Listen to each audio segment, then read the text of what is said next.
Bab 1981. Cukup. Denny sangat marah. Belum cukup. Dewi bicara dengan penuh amarah. Iblis sepertimu tidak seharusnya punya anak. Meski punya anak, juga tidak seharusnya kamu membawanya di sisimu. Kamu sendiri yang mencelakai Tania. Malah menyalahkanku dan para perawat. Apa salah mereka? 13 nyawa mati begitu saja di tanganmu. Kamu pikir dengan begitu kamu bisa membalaskan dendam Tania? Apa kamu pernah berpikir, apa dia bersedia kamu berbuat begitu? Di surga, dia tahu kamu membunuh begitu banyak orang demi dia. Dia akan membencimu.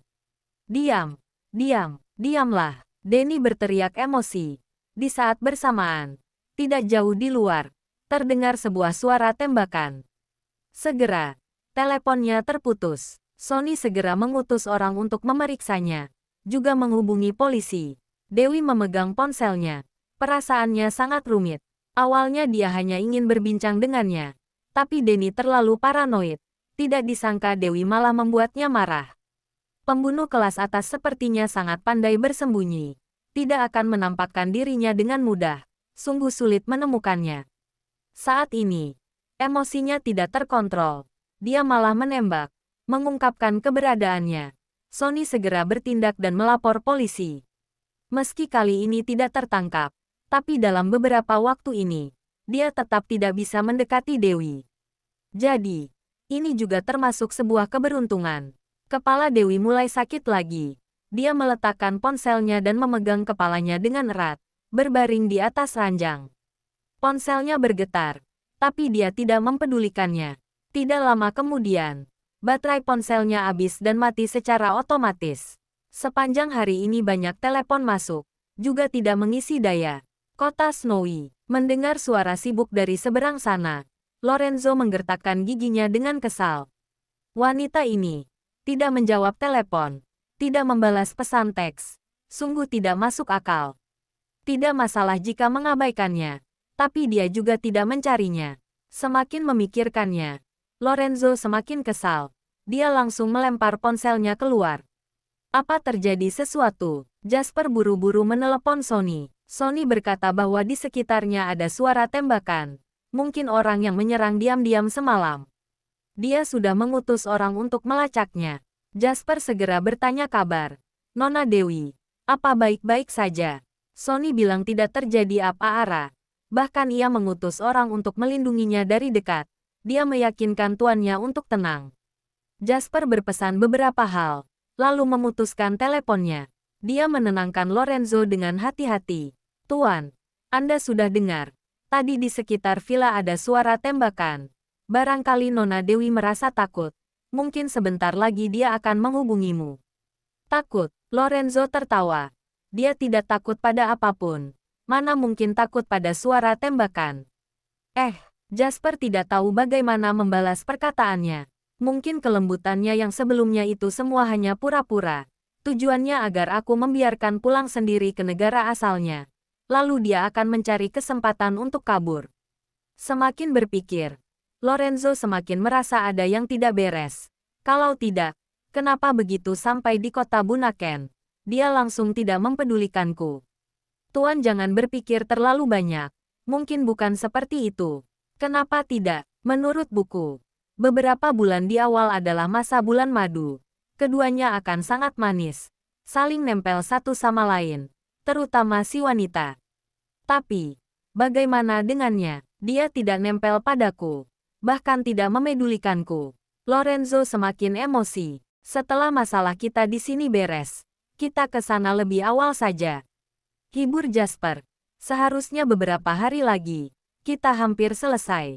Untuk apa ke sana? Dia bahkan tidak menjawab teleponku. Jawab Lorenzo dengan emosi. Utuslah beberapa orang untuk mengawasinya. Jangan sampai dia kabur. Baik, mulai sekarang. Aku juga tidak akan mempedulikannya. Kecuali terjadi suatu hal yang besar padanya. Kalau tidak, jangan bahas dia di hadapanku. Aku mau dia sendiri yang datang memohon padaku. Lorenzo cemberut. Masih marah. Baik, Jasper mengangguk. Tapi dia malah berpikir, jika tuannya ini bisa tahan, itu baru aneh. Diperkirakan dalam waktu kurang dari 3 hari, Tuannya pasti akan berinisiatif menghubungi Nona Dewi duluan. Bab 1982. Setelah suara tembakan kemarin malam, villa di tepi pantai sangat tenang. Dewi menghabiskan 3 hari dengan tenang. Tidak berhubungan dengan nomor asing. Tidak ada orang yang memasuki villa di tengah malam.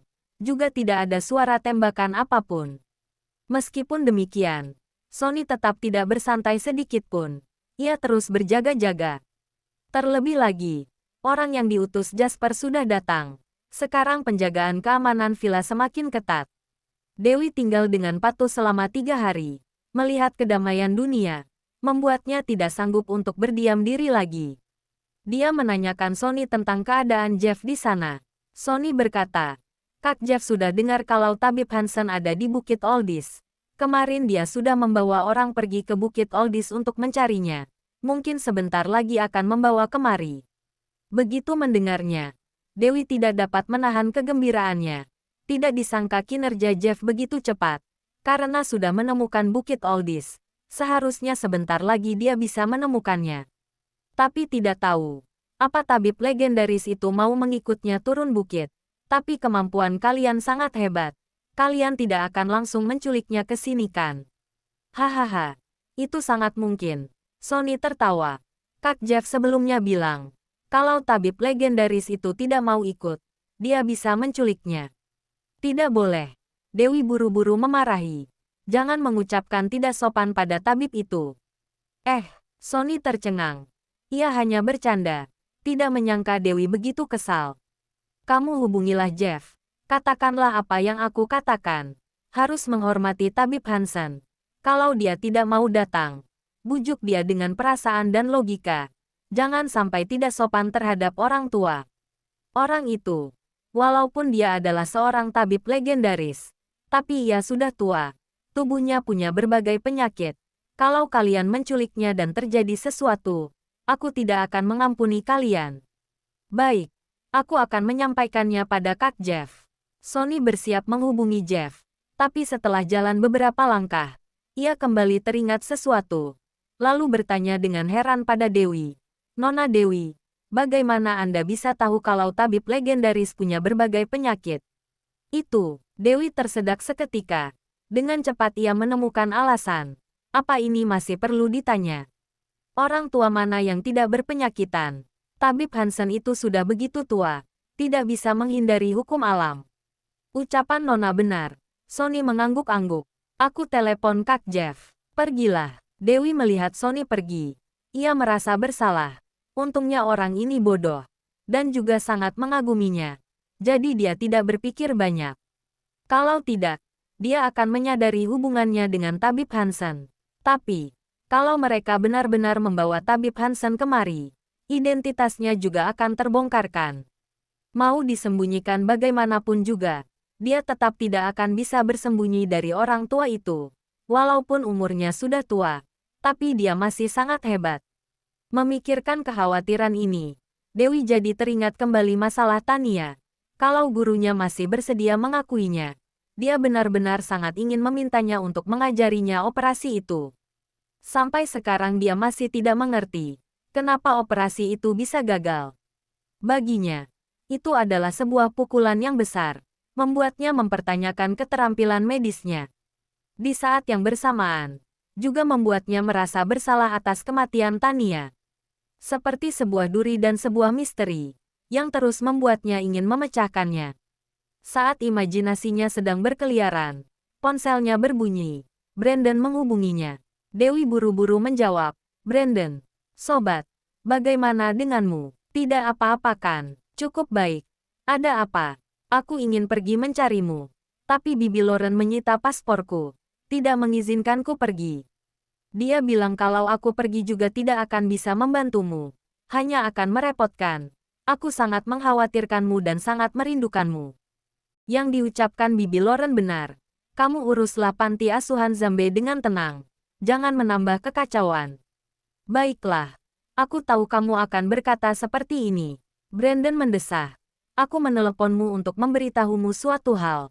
Apa? Tanya Dewi terus terang. Paman Yosua pergi ke negara Emron. Dia ingin menyelidiki Lorenzo. Melihat-lihat apa dia adalah seorang pria yang bisa diandalkan.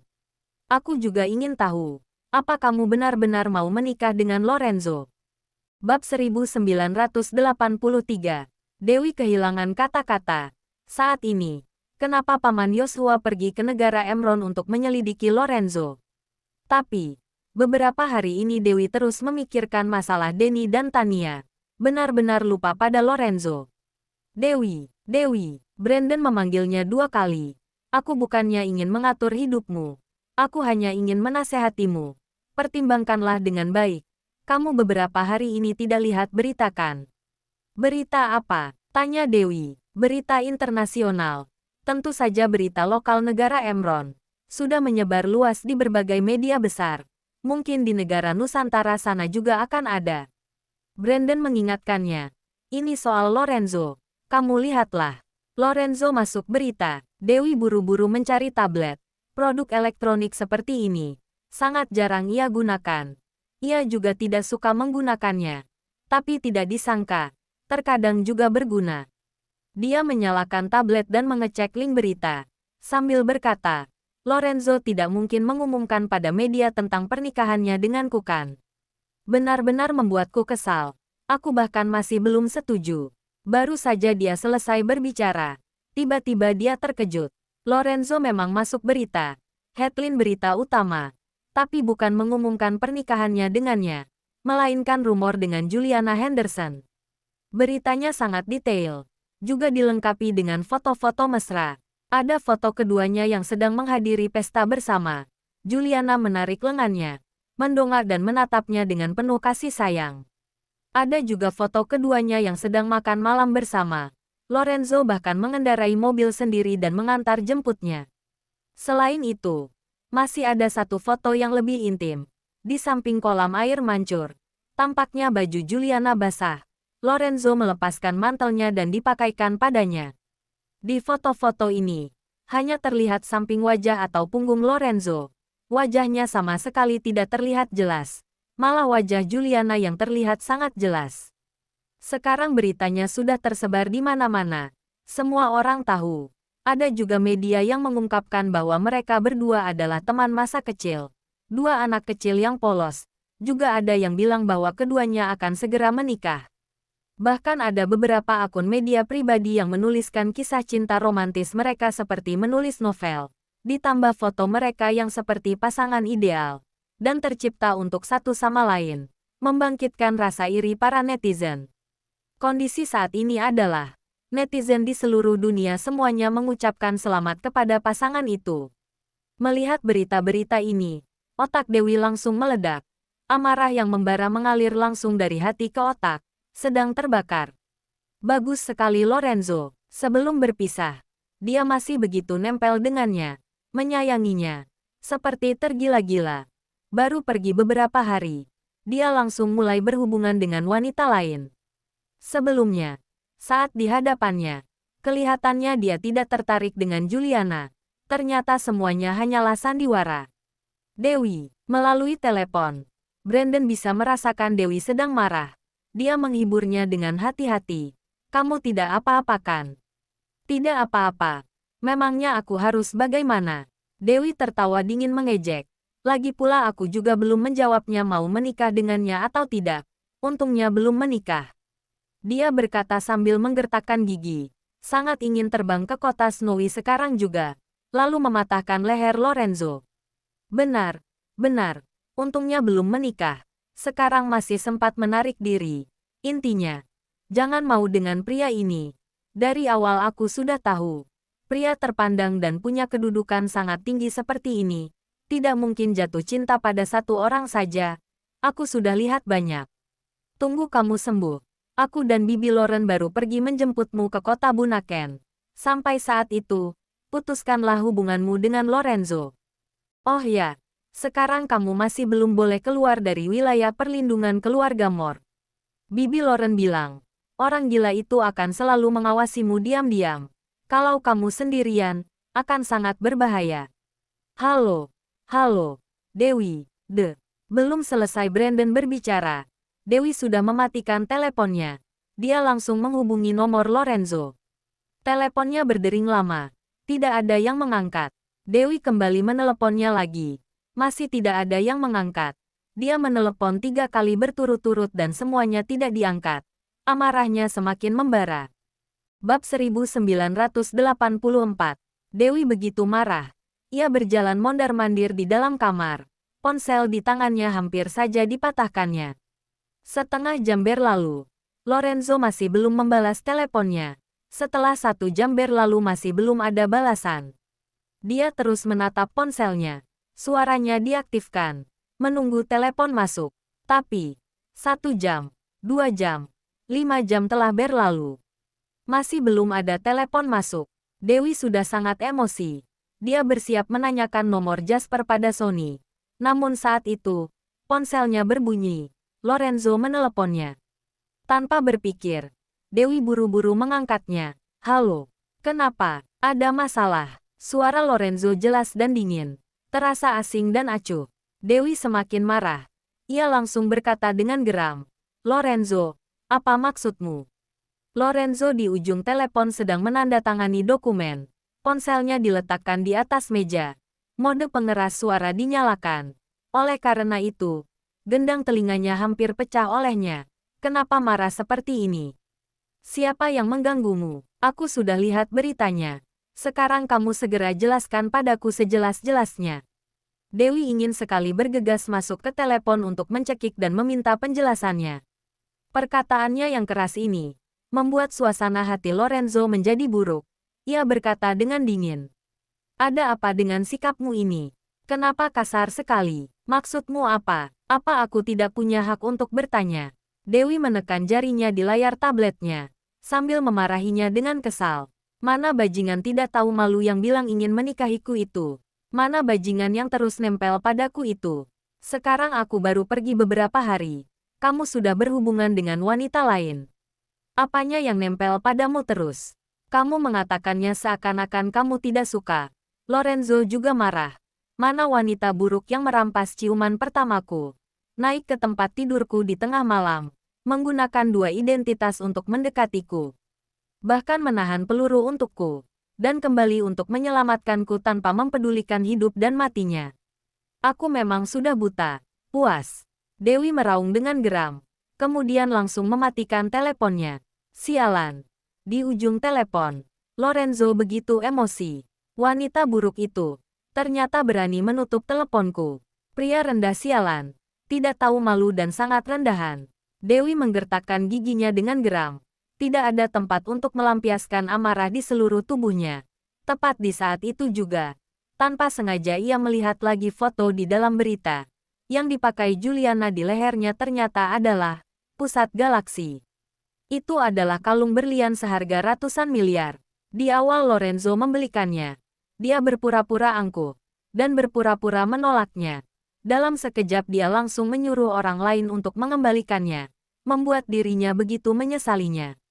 Dia mengira dia benar-benar telah mengembalikannya. Tapi sekarang, ternyata Juliana lah yang memakainya. Bahkan, di bagian bawah beritanya tertulis, di pesta dansa, Lorenzo memberikan Juliana pusat galaksi. Bahkan ia memakaikan sendiri untuknya. Dewi hampir gila. Saat itu juga, Lorenzo kembali meneleponnya. Dia mengangkatnya dengan kesal. Aku meneleponmu untuk memberitahumu. Jangan matikan teleponku duluan. Aku yang harus matikan. Lorenzo, dasar bajingan rendahan yang tidak tahu malu. Mati saja kamu. Dewi mengutuk marah di telepon. Kemudian menutup teleponnya lagi. Di ujung telepon, Lorenzo tercengang. Sialan. Wanita itu menutup teleponnya lagi. 2 kali berturut-turut. Bahkan dia juga mengumpatnya. Di depan begitu banyak orang. Di dalam ruangan, Jasper berkeringat dingin. Beberapa tamu juga kaget hingga gemetar. Winston yang duduk di atas sofa tercengang. Baru pertama kali dia melihat Lorenzo dimaki dengan begitu kasar, sampai tidak dapat membalasnya. Bahkan Cole yang selalu menganggap dirinya arogan, saat itu juga menjadi tidak tenang. Mengusap hidungnya dengan canggung, lalu dengan hati-hati menyelinap keluar. Bab 1985. Lorenzo hampir gila. Dia kembali menelepon Dewi. Teleponnya langsung dimatikan. Dia selesai menelepon dan mematikan 2 kali berturut-turut. Ia menelepon lagi. Namun ponselnya sudah tidak aktif. Wanita sialan. Lorenzo begitu marah hingga hampir gila. Dia langsung melempar ponselnya ke dinding. Lalu jatuh ke lantai. Dan hancur berkeping-keping. Para pengawal di dalam terkejut dan tidak berani keluar. Winston berkata dengan gemetar. Lorenzo. Karena hari ini kamu ada urusan. Aku tidak akan mengganggumu. Aku pergi dulu. Sambil berbicara, dia berlari keluar ruangan. Takut akan dipukul jika dia berjalan lambat. Beberapa pengawal di sana juga sangat ketakutan. Mereka menundukkan kepala. Tidak berani keluar. Jasper menenangkannya. Tuan, jangan marah. Nona Dewi mungkin cemburu karena melihat berita itu. Makanya dia begitu. Apa karena cemburu? Lalu bisa menghina dan memerintahku? Tanya Lorenzo dengan geram. Karena cemburu. Lalu mematikan telepon dariku. Juga berani menghinaku. Jasper menunduk. Tidak berani berbicara. Namun, ia berkata dalam hati dengan lemah. Bukan aku yang memaki dan menutup telepon tuan. Kenapa malah memarahiku? Kalau bisa, coba maki Nona Dewi. Selain itu, jelas-jelas dia yang tidak mengangkat teleponku duluan. Tidak membalas pesanku. Lorenzo berteriak marah. Dia punya waktu untuk menghubungi kawannya itu tapi tidak punya waktu untuk menghubungiku. Sebaliknya, dia malah menghinaku. Benar, dia menyuruh Kelly untuk mengawasi Dewi. Melaporkan setiap gerakannya dan setiap perkataannya. Setiap hari berhubungan dengan siapa saja. Semuanya dilaporkan. Jadi, Lorenzo tahu kalau Dewi baru saja menelepon Brandon. Setelah itu baru meneleponnya. Hatinya terbakar amarah. Benar, Tuan tenanglah. Jasper membujuknya dengan pelan. Ini sepertinya salah paham. Mungkin Nona Dewi hanya apa? Apanya yang hanya? Lorenzo sama sekali tidak mendengarkan perkataannya. Ia meraung. Dia yang tidak bisa melupakan kawannya itu. Dia sengaja mencari alasan untuk berpisah denganku. Mendengar kata ini, emosi Lorenzo bertambah. Ya, dia pasti mau berpisah denganku. Tidak salah lagi. Dia menggertakkan giginya. Kalau ingin kabur, tidak semudah itu. Kamu segera sampaikan perintahku. Suruh orang-orang untuk mengawasinya baik-baik. Jangan biarkan dia pergi kemanapun. Besok aku akan pergi ke kota Bunaken. Aku ingin lihat. Apa dia ingin mati? Lorenzo begitu marah hingga membalikkan meja. Baik. Aku akan segera menyampaikan perintah Anda. Jasper buru-buru mengambil kesempatan untuk keluar dengan alasan mau menelepon. Lorenzo masih marah di dalam ruang kerjanya. Seakan-akan melarang orang asing masuk ke dalam. Orang-orang di luar sangat terkejut dan ketakutan. Tidak berani mendekat. Jasper menghubungi Sony. Menanyakan keadaan di sana. Sony berkata dengan cemas. Nona Dewi benar-benar marah. Dia melempar tablet dan ponselnya dari lantai atas ke bawah. Semuanya jatuh ke dalam kolam. Aku sedang menyuruh orang untuk mengambilnya. Kelihatannya mereka sama-sama sedang di puncak emosi sekarang. Siapapun juga tidak akan ada yang mau mengalah. Tidak ada cara lain. Kita semua berhati-hati saja. Jasper sangat tidak berdaya. Kak Jasper, sebenarnya ada apa? Kenapa mereka bertengkar? Tanya Sony tidak mengerti. Beberapa hari lalu sebelum berpisah, mereka masih romantis. Kenapa tiba-tiba? Nona Dewi pasti sudah melihat beritanya. Jadi dia memaki Tuan. Tuan juga salah paham padanya. Jadi mereka bertengkar. Jasper menjelaskan. Kita tidak bisa ikut campur pada masalah ini. Yang harus kamu lakukan sekarang hanyalah menjaga Nona Dewi baik-baik. Memastikan keamanannya. Jangan biarkan Nona kabur. Baik, baik. Sony mengangguk berturut-turut. Tuan barusan bilang. Besok mau berangkat ke kota Bunaken. Tidak tahu benar atau tidak. Lagi pula masih banyak urusan yang harus diurus di sini. Seharusnya beberapa hari ini, Tuan tidak bisa pergi. Tapi mungkin saja karena marah. Dia bersikeras untuk pergi. Intinya kamu harus mengawasi Nona Dewi dengan baik. Jangan sampai terjadi masalah. Aku hubungi Jeff dulu. Lihat bagaimana kondisinya di sana. Baik, mengerti. Bab 1986. Dewi dipenuhi amarah. Dia masih ingin melempar barang. Tapi melihat semuanya adalah benda mahal, dia menaruhnya kembali. Tenang, tenang. Dewi berjalan mondar-mandir di dalam ruangan, memaksakan dirinya untuk tenang. Jangan marah. Marah berarti menggunakan kesalahan orang lain untuk menghukum dirinya sendiri. Tapi, foto Lorenzo dan Juliana yang begitu mesra, berulang kali muncul di dalam pikiran. Semakin memikirkan semakin membuatnya marah.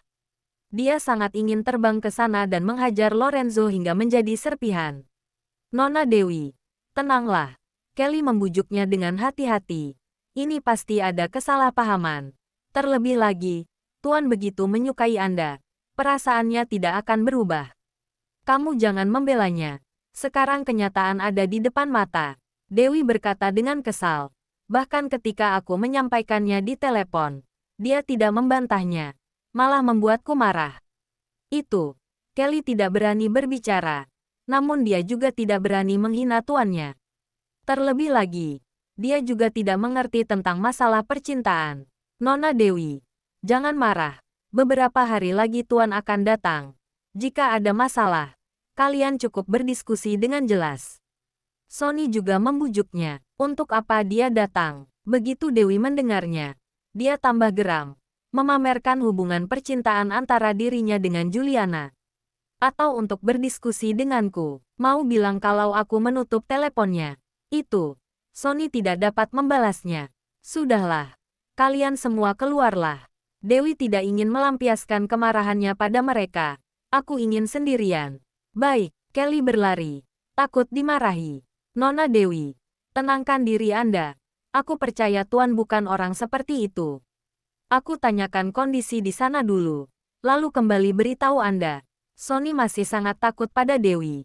Selesai berbicara, dia langsung menanyakan kondisi di sana. Dewi minum beberapa botol air berturut-turut. Masih belum bisa menenangkan dirinya. Dia berbaring di atas sofa. Di dalam hati ia mengutuk Lorenzo dengan geram. Saat ini, dia sangat ingin berpisah dengan Lorenzo. Tidak mau memiliki hubungan apapun lagi.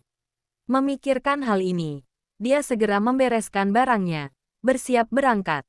Tapi begitu membuka pintu, dua orang pengawal yang menjaga di depannya. Mereka buru-buru menunduk dengan hormat. Nona Dewi. Dewi ingin pergi, tapi kedua orang itu segera menyusul dari belakang. Kemanapun dia pergi, mereka tetap mengikuti. Dia berjalan lebih cepat. Mereka juga berjalan lebih cepat. Seperti sebuah bayangan yang mengikuti di belakang. Mereka tidak pernah meninggalkannya satu langkah pun. Tapi, di saat dia ingin keluar dari gerbang villa, kedua pengawal itu segera mencegatnya. Pengawal di pintu juga mencegatnya dari belakang. Nona Dewi, maaf, Tuan memerintahkan, sebelum Tuan datang. Anda tidak boleh meninggalkan villa. Kenapa? Tanya Dewi sambil mengerutkan alisnya. Di luar sangat berbahaya. Tuan juga melakukannya demi keamanan Anda. Pengawal menjelaskan, kalau aku benar-benar harus keluar bagaimana? Dewi agak marah. Apa kalian pikir? Kalian bisa menahanku? Itu, para pengawal panik. Mereka telah melihat keterampilan ajaib Dewi. Meskipun tubuhnya terlihat biasa saja, tapi keterampilannya yang luar biasa itu bukanlah sesuatu yang bisa dihadapi oleh orang biasa. Ditambah lagi, dia adalah calon nyonya. Mereka tidak berani melawannya. Kenapa? Saat itu juga, Sony buru-buru mendekat. Para pengawal melaporkan keadaannya. Begitu Sony mendengarnya, dia segera membujuk. Nona Dewi, saat ini Anda benar-benar tidak boleh keluar. Kalau terjadi sesuatu bagaimana?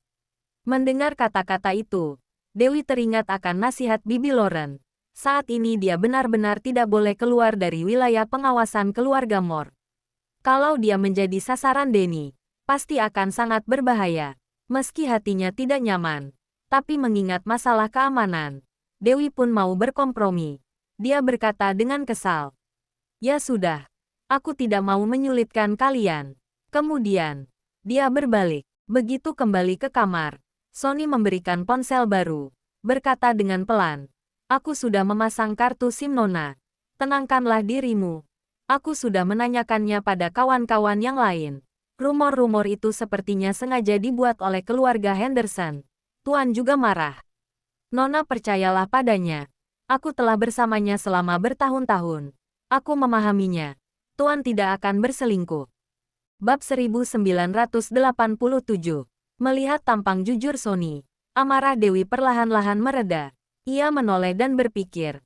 Kata Sony benar juga. Lorenzo itu memiliki sifat buruk dan keras. Satu hubungan saja sulit berhasil. Bagaimana bisa menjalin hubungan dengan dua orang di saat yang bersamaan?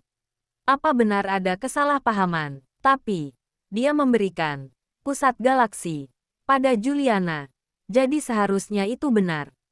Memikirkan hal ini, hati Dewi menjadi sangat tidak nyaman. Sekarang bukan saatnya untuk marah. Dia harus menunggu Jeff membawa guru datang. Setelah melakukan operasi, barulah berbicara lagi. Dewi kembali berbaring di atas kasur dengan tenang. Meskipun ponselnya sudah dipasang kartu SIM, namun dia masih belum menyalakannya. Dewi berpikir, kalau menyalakan ponselnya sekarang, apa Lorenzo akan meneleponnya? Pria itu biasanya tidak banyak berbicara. Sebaliknya saat bertengkar, dia malah jadi sangat hebat, tidak membiarkan orang lain berbicara satu kata pun. Dewi meletakkan ponselnya, tidak menyalakannya. Tapi setelah dipikir-pikir lagi, kalau seperti ini, Bibi Lauren tidak akan bisa menghubunginya. Takutannya malah membuat Bibi Lauren khawatir. Akhirnya, Dewi menyalakan kembali ponselnya. Dia masih berpikir, setelah menyalakan ponselnya, kalau Lorenzo meneleponnya, dia akan memblokir nomornya. Dengan ini dia tidak akan bisa mengobrol dengannya. Tapi, setelah 1 jam, 2 jam berlalu, Lorenzo tidak menelepon via, juga tidak ada pesan masuk. Malah datang telepon dari Bibi Lauren. Dewi buru-buru mengangkatnya. Bibi Lauren, kamu tidak apa-apa kan? Masih di villa keluarga Morkan? Bibi Lauren menanyainya dengan cemas. Masih, Dewi tertawa getir. Bibi sudah tahu Brandon menghubungiku. Anak bodoh. Memang harus diberi pelajaran. Bibi Lauren berkata dengan marah. Aku sudah bilang padanya untuk tidak memberi tahu dulu. Tapi dia tidak mau mendengar. Malah langsung menghubungimu. Dewi, kalau kamu benar-benar menyukai Lorenzo, ingin bersamanya, kamu harus mempersiapkan hati. Kelak rumor semacam ini akan ada banyak. Meskipun dia tidak mempermasalahkannya, tapi tetap akan ada banyak wanita yang ingin membuat rumor di dekatnya. Kamu harus tahu, ini adalah kesempatan. Tapi, karena kamu mau tetap bersamanya, kamu harus berlatih untuk menguatkan hati. Harus saling percaya. Jangan marah karena hal yang tidak ada buktinya. Aku baru mengerti sekarang, kenapa awalnya Bibi tidak mau aku bersama dengannya. Dewi sedikit tersentuh. Bibi Lauren sangat berpengalaman. Banyak hal yang sudah ia ketahui lebih awal. Dewi, kamu sangat pintar, tapi juga pengalaman hidupmu masih dangkal. Bibi Lauren berkata dengan tulus dan sepenuh hati. Masalah ini, aku dan Paman Yosua akan segera mengurusnya. Yang harus kamu lakukan sekarang adalah menjalani pengobatan dengan tenang. Jangan sampai rencana ini berantakan karena seseorang atau suatu masalah. Mengerti? Mengerti. Dewi mengangguk. Terima kasih, Bibi Lauren. Dan juga, terima kasih Paman Joshua. Dari kecil, Dewi tidak memiliki orang tua, walaupun ada guru yang membesarkannya, mengajarkannya ilmu. Namun mengenai perasaan, mengenai kehidupan, dia tetap tidak terlalu mengerti.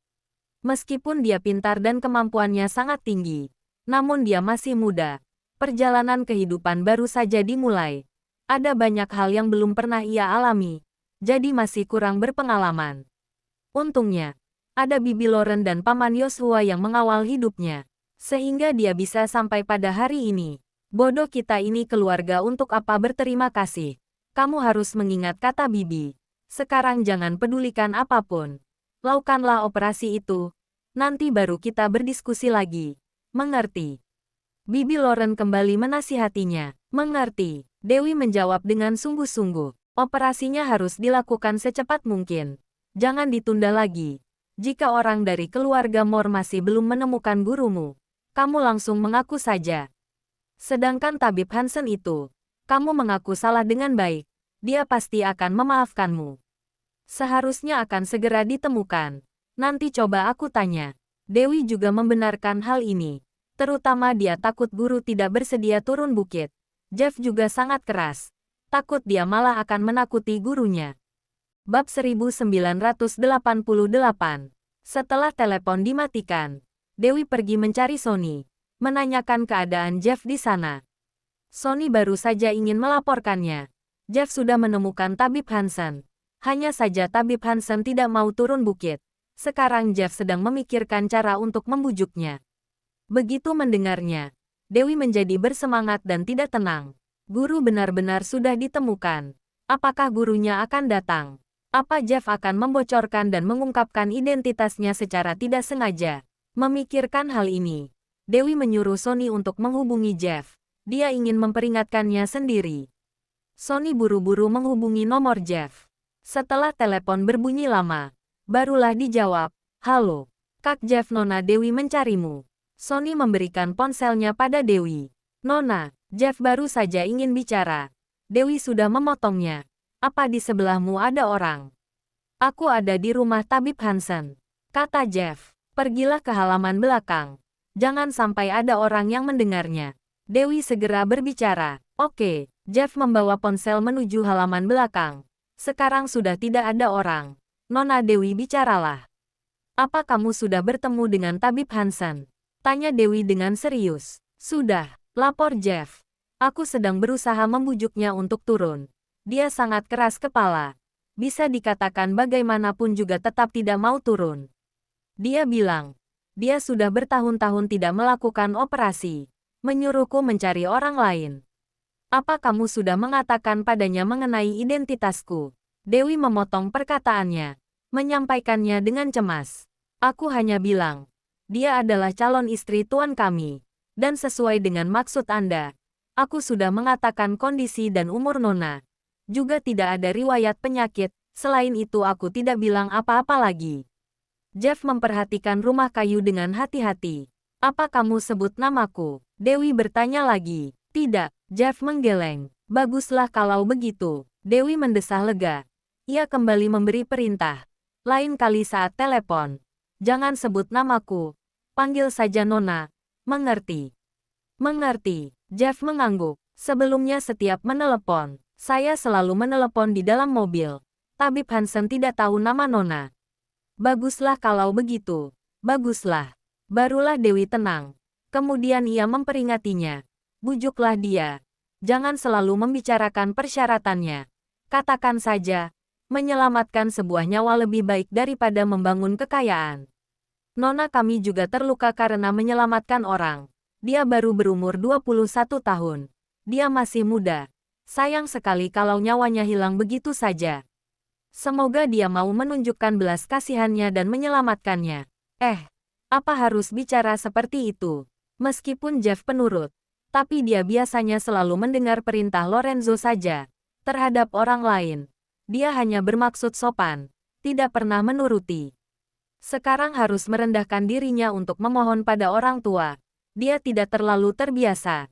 Ditambah lagi, dia harus mengucapkan kata calon nyonyanya begitu parah. Kalau begitu, sikapmu terhadap Tabib Hansen harus lebih hormat dibandingkan dengan Lorenzo. Dewi memberikan penekanan yang dalam. Anggap saja dia ayah Lorenzo. Seharusnya kamu mengerti bagaimana cara membujuknya kan?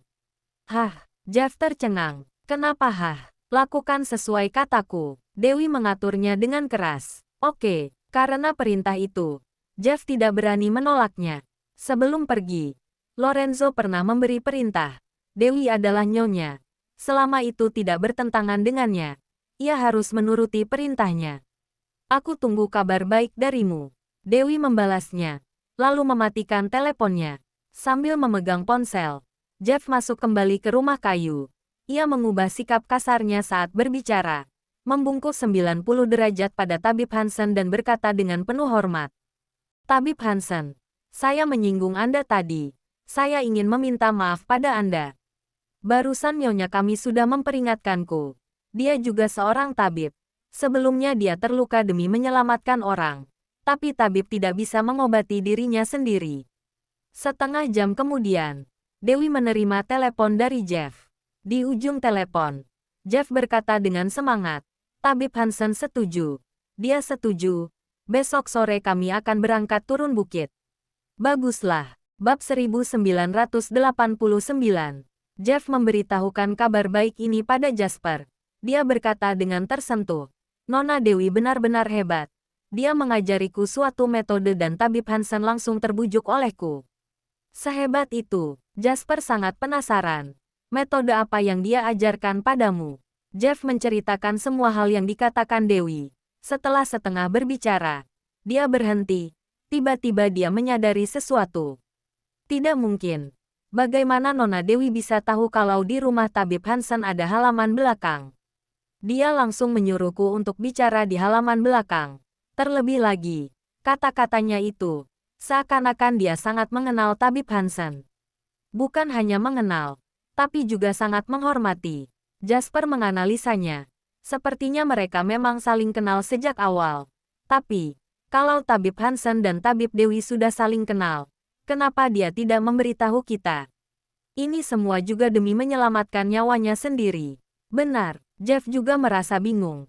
Aku tiba-tiba teringat. Saat kita baru tiba di kota Bunaken, aku bersiap berangkat mencari tabib Hansen. Nona Dewi mengingatkanku. Tabib seperti ini biasanya bersembunyi di atas bukit. Lalu setelah aku pergi mencari berdasarkan perkataannya, aku langsung menemukannya. Kalau begitu, berarti ucapan Nona Dewi berguna juga. Jasper dapat menyimpulkan dengan cepat. Sepertinya, Nona Dewi benar-benar mengenal tabib Hansen. Mungkin mereka punya hubungan khusus, tapi dia tidak ingin orang lain mengetahuinya. Benar, benar, Jeff mengangguk berturut-turut. Nona Dewi juga memperingatkanku 3 kali. Jangan sampai tabib Hansen mengetahui identitasnya. Bahkan tidak mau menyebutkan namanya. Sedangkan tabib Hansen langsung setuju untuk mengobatinya. Bagaimana menyembunyikan identitasnya? Kamu tidak perlu mengkhawatirkan masalah ini. Itu adalah perintah Nona Dewi. Jasper tertawa.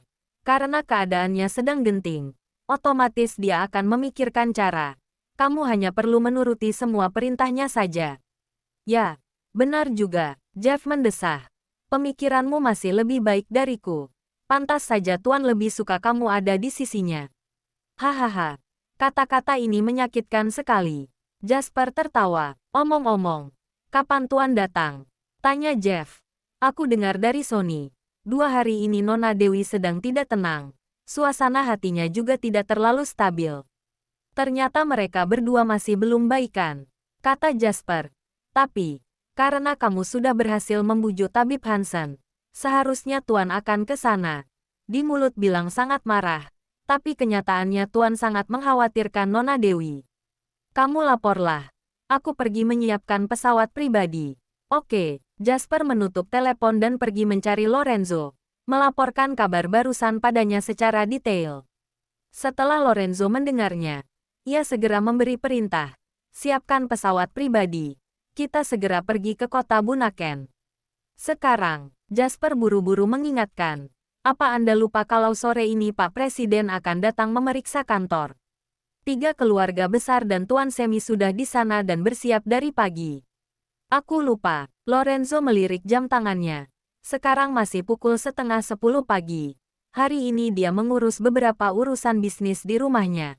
Tidak buru-buru ke kantor. Sore nanti rapat jam berapa? Jam 3, kata Jasper. Kemungkinan akan selesai jam 4 lewat. Dari kantor menuju bandara kira-kira butuh waktu 40 menit. Bagaimana kalau siapkan pesawat pribadi di jam 7.30? Kalau begitu, masih harus menunggu 7 jam lagi. Lorenzo mengerutkan alis. Saat Ivan datang memeriksa terakhir kali, Anda tidak datang, sehingga memicu serangkaian masalah. Kali ini Pak Presiden yang datang. Anda harus hadir. Jasper mengingatkannya dengan serius. Jeff juga butuh waktu beberapa jam untuk membawa tabib Hansen ke kota Bunaken. Operasi di rumah sakit juga butuh waktu untuk persiapan. Seharusnya kita masih keburu. Baiklah, persingkatlah waktunya sebisa mungkin. Perintah Lorenzo. Minta Jeff persiapkan dengan baik di sana. Tunggu aku datang baru melakukan operasi. Baik, Jasper bergegas memberitahu Jeff. Juga menyiapkan penerbangan malam. Bab 1990. Sudah larut malam di kota Bunaken. Dewi tahu. Siang hari Jeff sudah membawa tabib Hansen turun bukit menuju kota Bunaken. Sekarang ia jadi susah tidur. Ia menantikan, tapi juga merasa gugup. Menantikan untuk bertemu gurunya. Bagaimanapun juga, sudah 5 tahun ia tidak bertemu dengan gurunya. Tidak tahu bagaimana kondisinya sekarang. Dan yang membuat gugup adalah, dia teringat pemberontakan dan kekeras kepalaannya pada saat itu. Membuat hati gurunya terluka. Tidak tahu apa gurunya sekarang masih mengenalinya. Apa gurunya akan memarahinya atau bahkan hanya akan mengabaikannya dan pergi ketika melihatnya.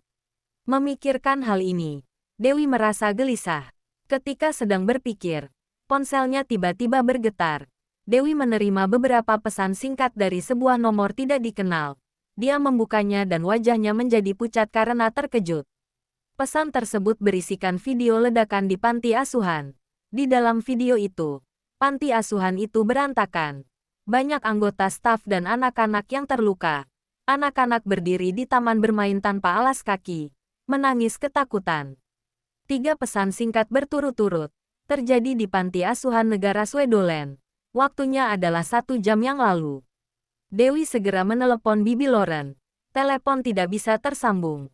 Kemudian ia menelepon Paman Yoshua. Tapi teleponnya juga sibuk. Akhirnya dia menelepon Brandon. Setelah berdering cukup lama, panggilannya akhirnya tersambung. Hei, kawan, Brandon. Apa yang terjadi di panti asuhan? Bagaimana kamu bisa tahu terjadi sesuatu di panti asuhan? Brandon berkata tanpa berpikir. Setelah itu ia bergegas mengubah kata-katanya. Sebenarnya tidak ada apa-apa. Hanya masalah kecil. Jangan khawatir. Ada ledakan. Begitu banyak orang terluka. Kamu masih bilang padaku hanya masalah kecil. Dewi sangat marah. Cepat jujur padaku. Ini. Brandon sangat terkejut. Bagaimana kamu bisa tahu terjadi ledakan? Siapa yang memberitahumu? Aku menerima videonya. Dewi berkata dengan cemas. Terjadi di 3 panti asuhan 001, 002, 003. Iya, Brandon yang melihatnya sudah mengetahui segalanya. Bahkan tahu nomor panti asuhan mana. Maka peristiwa itu sudah tidak bisa ditutupi lagi. Ia hanya bisa berkata jujur. Malam ini terjadi ledakan lagi di 3 panti asuhan ini. Ada sebagian staf yang terluka, termasuk beberapa anak-anak. Sekarang sudah diantar ke rumah sakit. Kamu jangan khawatir. Lagi, Dewi seketika menangkap kata kuncinya. Sebelumnya pernah terjadi ledakan. Cepat beritahu yang jelas padaku. Dewi berteriak marah. Beberapa hari yang lalu sudah terjadi ledakan 1 kali. Saat itu hanya ada beberapa staf terluka. Anak-anak baik-baik saja. Brandon berhenti sejenak, lalu bicara dengan pelan. 3 panti asuhan. Total ada 7 anak yang terluka. 1 diantaranya terluka parah. Bibi Lauren sekarang ada di rumah sakit. Kenapa bisa seperti ini? Dewi sangat panik. Ada masalah. Kenapa tidak memberitahuku? Bibi Lauren dan Paman Yoshua melarangku untuk memberitahumu. Mereka bilang, mungkin ini adalah ulah Denny. Tujuannya adalah agar kita tidak ikut campur urusanmu. Makanya kita tetap di Swedoland.